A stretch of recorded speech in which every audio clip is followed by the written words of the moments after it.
अस्सलामुअलैकुम दोस्तों अगर आप इस चैनल पर फर्स्ट टाइम है या आपने अभी तक हमारे इस चैनल को सब्सक्राइब नहीं किया तो आप हमारे इस चैनल को सब्सक्राइब कर दें। तो दोस्तों आज पाकिस्तानी क्रिकेट टीम ने वर्ल्ड कप में साउथ अफ्रीका को इंतहाई बड़े मार्जिन यानी 49 रन से शिकस्त देकर पॉइंट टेबल पर ऊंची उड़ान भर ली, जिससे न सिर्फ पाकिस्तानी क्रिकेट टीम ने अपनी बल्कि अपने फैंस की उम्मीदें भी बढ़ा ली हैं। पाकिस्तानी टीम को अब अपने अगले तीनों मैचेस जीतने लाजमी है, जिससे कौमी टीम सेमीफाइनल तक रसाई हासिल कर पाएगी। आज पाकिस्तानी क्रिकेट टीम ने बैटिंग और बॉलिंग दोनों शोबों में बेहतरी दिखाई, जबकि फील्डिंग में पाकिस्तानी टीम ने कुछ मायूस किया। बहरहाल आज की बड़े मार्जिन यानी 49 रन की जीत के साथ Pakistani cricket team point number पर 9वें नंबर से 6ठे नंबर पर आ गई है। 9वें नंबर से 6ठे नंबर पर, जी हाँ दोस्तों। और पाकिस्तानी टीम का रन रेट भी पहले से काफ़ी बेहतर हो चुका है। पहले पाकिस्तानी टीम का रन रेट माइनस में था, लेकिन अब प्लस में आ चुका है।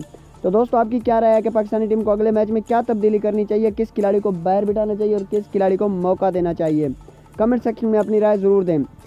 अब अगर पाकिस्तानी क्रिकेट टीम ने वर्ल्ड कप के सेमीफाइनल में रसाई हासिल करनी है तो पाकिस्तानी टीम को अपने अगले तीनों मैचेस जीतने होंगे। अगर पाकिस्तानी टीम एक मैच भी आती है तो पाकिस्तानी टीम वर्ल्ड कप की दौड़ सेमीफाइनल की दौड़ से बाहर हो जाएगी।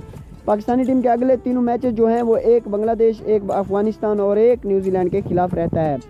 पाकिस्तानी टीम को ये तीनों मैचेस जीतने बहुत अहम है। अगर पाकिस्तानी टीम ये तीनों मैचेस जीत जाती है तो पाकिस्तानी टीम के वर्ल्ड कप के सेमीफाइनल में रसाई हासिल करने के चांसेस यकीनी हैं। तो दोस्तों वीडियो अच्छी लगे तो वीडियो को लाइक करें, चैनल को सब्सक्राइब नहीं किया तो चैनल को सब्सक्राइब कर दें ताकि आपको क्रिकेट की हर खबर वक्त पर मिलती रहे। अपनी दुआओं में याद रखिए। मिलती है अगली वीडियो में। अल्लाह हाफिज़।